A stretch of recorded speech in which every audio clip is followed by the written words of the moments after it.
What we want for you is your alignment with your power. We want not to create for you. We want you to discover your own creative power. You see, for us to be in the vortex, the only thing that we or anyone has to give to anyone else is the example of the vortex, because that's where all of the joy and all of the creative juices are, you see. So they are really one and the same. So now let's go back to something. The basis of it is in understanding that the problem and the solution are entirely different vibrations, just as the question and the answer are different vibrations.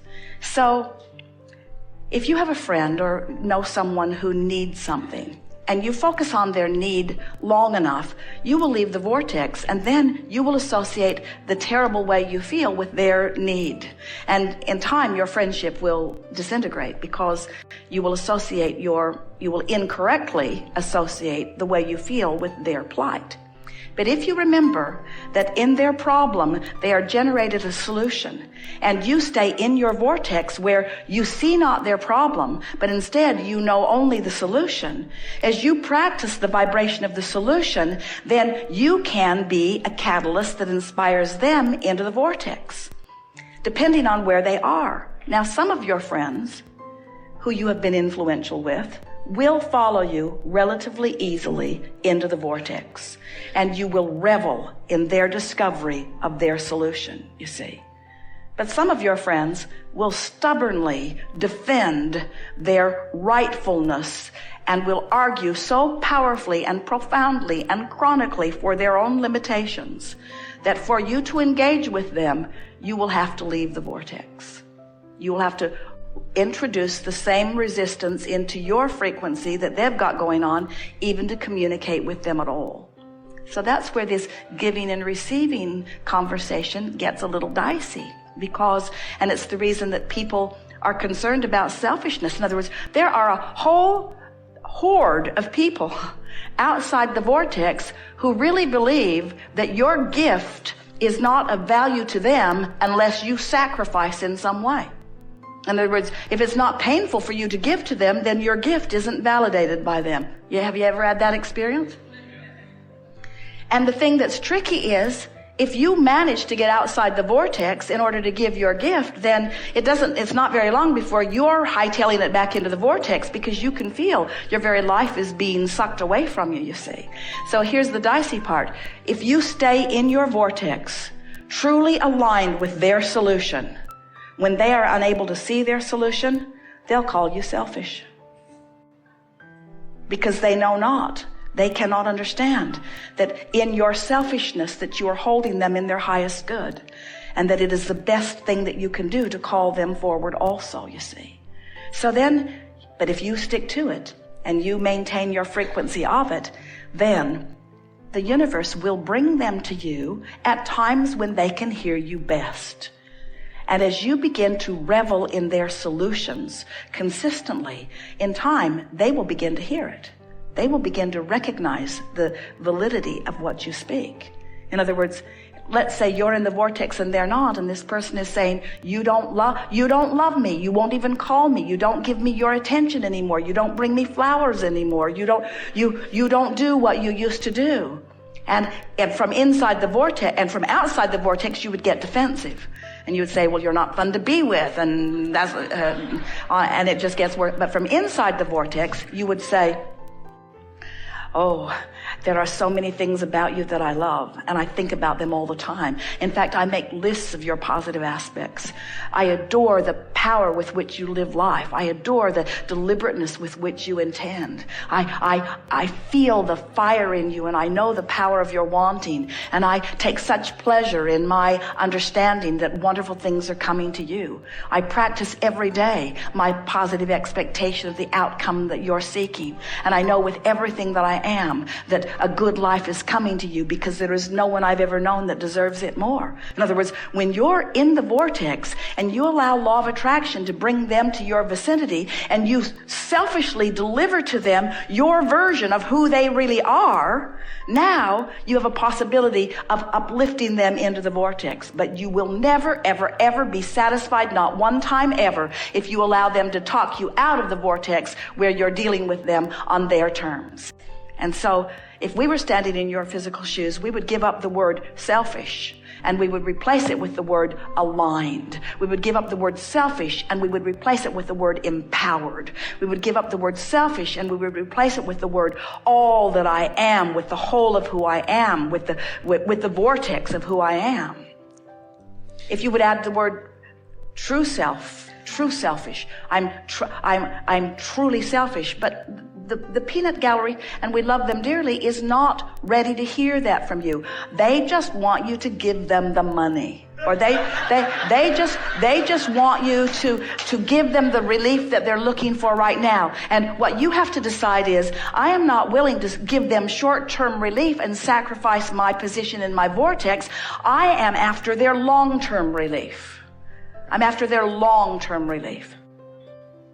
So your inner being is always broadcasting to you. And if you're not consistently in the vortex, even though your inner being is broadcasting utter appreciation and knowledge of who you are and is offering well-being, because your inner being is selfishly, hear this, tending to its own vibration, your inner being will not leave the vortex to find you wherever you are to lead you back in. Isn't that interesting? Your inner being maintains its vibrational frequency knowing that you will find it. Don't you love having an inner being who has that kind of confidence within you? Don't you love having an inner being who is projecting to you this powerful energy of well-being, knowing that you will find whiffs of it, that here and there you will find it, and as you follow it, in other words, how do you think you found us? How do you think you found this trail? How do you think you found this information? It's because you were close enough to the broadcasting of your inner being that it resonated with you when you found it. And if you will maintain enough selfishness to care about how you feel, you'll practice the energy of your being enough to know that you will know of yourself what your inner being knows, you see. Let's say someone is feeling unappreciated and they want to be appreciated. It feels so good when someone holds you as their object of attention and adores you or appreciates you. But they're not feeling that. They're seeing others get it, but they're not feeling it. They sort of have their tail between their legs and things aren't going that well for them and they're feeling sort of down and out and like things are unfair and people aren't treating them like they want to be treated and on it goes. And so this person is wanting to know from us, how can I be more appreciated? And our answer is always the same. Find something to appreciate. Because as you find something, whatever it is, a flower, a butterfly, a cat or a dog, a rainbow, a cloud, a dolphin jumping, something good to eat, as you find anything to appreciate, as you offer your appreciation, your vibration raises, because you can't appreciate without being a vibrational match to source energy. And when you are appreciating, now you are the attractor of appreciation. But you can't control what others are doing. You can't control the appreciative state of others because you can't stand on your head in enough different ways to get someone who's out of the vortex to appreciate you. And when you try, you will pronounce yourself a failure. But you can become an avid appreciator. And what you begin to discover is it was never someone else's appreciation of you that you were looking for. It was your alignment with the energy of love, with the energy of source, with the energy of appreciation. That's what fills you up, you see. You get so full of it that it doesn't matter to you what others are flowing to you, other than it is so delicious to be the recipient of someone's appreciation, because it means they're in the vortex. So it turns out you can't be selfish. You can't adore appreciation from another and separate yourself from your gladness of their alignment, you see. You see how it works? You cannot be an appreciator without being appreciated. And it turns out it's being the appreciator that matters most, you see. That's why your inner being stands in a state of never-ending appreciation and adoration of that which you are. Has practiced the vibration of that so eternally that that is all that can be offered from the source within you. And when you find a different vibrational stance, then you separate yourself from that. And then we come along and say, we want you to be so selfish that you care about aligning with that energy that creates worlds. And then, like your inner being, you become an uplifter. Only you're like the satellite dish that's beamed in a little closer, you see. In other words, the giving puts you in the vibrational stance of the receiving. But if you've got your sights on receiving and you're not in alignment, it can't come to you. And that's when you start making claims of deprivation, you see. There are so many people standing outside the vortex asking others to help them, not understanding that anyone who does help them when they're outside the vortex has to come outside the vortex with them. And so the help doesn't go on very long before it begins to be resented. That's why needy people will suck you dry of your alignment, you see. Jerry said for years, Abraham, what's in this for you? What do you want? And we explained in many different ways that we are teachers of energy and alignment. But what we are really teachers of is allowing. We are teaching you to allow yourself the fullness of all that you've become. Because we know that all of your pleasure and all of your love and all of your joy and all of your satisfaction and all of your appreciation and all of your zest for life and all of your clarity and all of your friskiness comes from your alignment with the fullness of who you are. And nothing else even comes close to satisfying it. So there are a lot of people that try to fill that gap with stuff. They buy one more thing and bring it home, or eat something, or snort something, or shoot something, or drink something. In other words, they want relief from resistance. But we know that you want far more than relief from resistance. You want the fullness, the full embracing of the fullness of who you are. You are creators with the power to create worlds flowing through you, you see. And nothing less than that will ever be satisfying for you.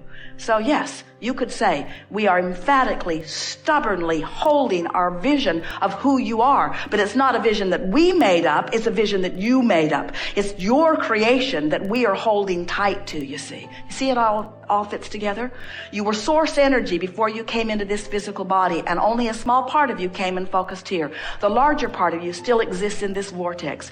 As you explore the contrast, knowing what you don't want, knowing what you do want, you launch these rockets, which your inner being, and that's where we stand. We stand inside this vortex, holding steady the vibrational stance of all that you've asked for as you incrementally increase your vortex, as the capacity of who you are continues to increase.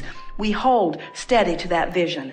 We hold steady to that vision, knowing with everything that we are that you will return to the vortex. And we know it for sure because when you croak, you have no choice, because when you withdraw your consciousness from things that are bothering you, you reemerge into the wholeness of who you really are, and we revel. So why are we playing this game with you now?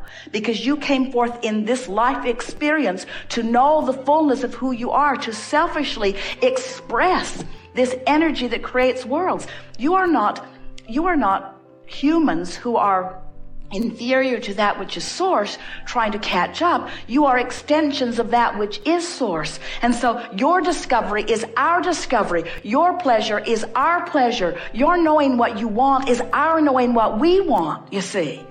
There is no you getting yours without us getting ours. It can't happen. selfish, working out real well. Doesn't get any better than that. We have enjoyed this interaction immensely.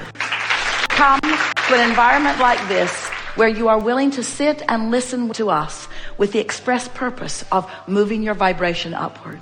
We've had a wonderful day of unfolding into new places. There have been several things that we've never approached before, never even come